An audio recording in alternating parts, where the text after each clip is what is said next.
Michael, how did those comments go down with the SNP government, that the best way to deal with Nicola Sturgeon is to ignore her? Well, I think there were a lot of people within the SNP that wanted to make quite a big deal of these comments. They tried to portray them as being something of an attack on Scotland itself and on the decisions of the Scottish electorate for there to be a Scottish SNP government.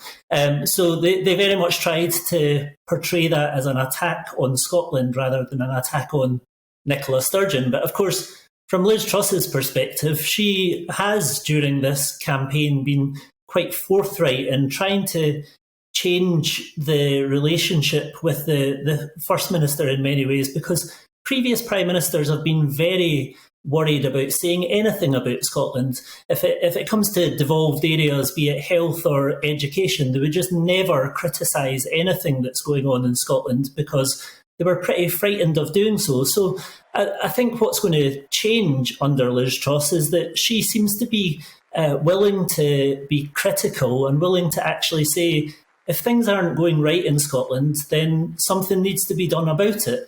And I think in doing that, she's very much responding to some of what you hear a lot from grassroots Conservative members in Scotland. Don't give Nicola Sturgeon a free ride is the sort of thing that they're often saying. And I think she's quite keen to respond to that. So I think we'll see a different relationship. Surprised slightly to hear Nicola Sturgeon talk about trying to have a good relationship with the last three Prime Ministers. Perhaps some people might not have noticed that. Yeah, I mean, Michael, do you think actually that Nicola Sturgeon and the SNP are thinking, Liz Truss could prove a bit of a handful politically for them? I think there's an element of that. I mean, I think there are people within the SNP that also think that she'll be a gift for the SNP, but they thought the same about Boris Johnson, and that didn't actually happen. In many ways, Boris Johnson was who the SNP would have wanted to be Prime Minister because they thought that he would boost support for independence. But actually, when you look at the polls, it hasn't changed much, which perhaps shows that issues about the Union and Scottish independence are about far more than individual personalities.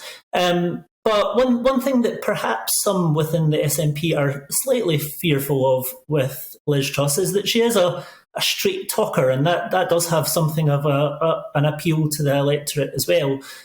So it will be interesting to see just what impact the slightly different approach of Liz Truss compared to Boris Johnson will have on the popularity of the Conservatives in Scotland.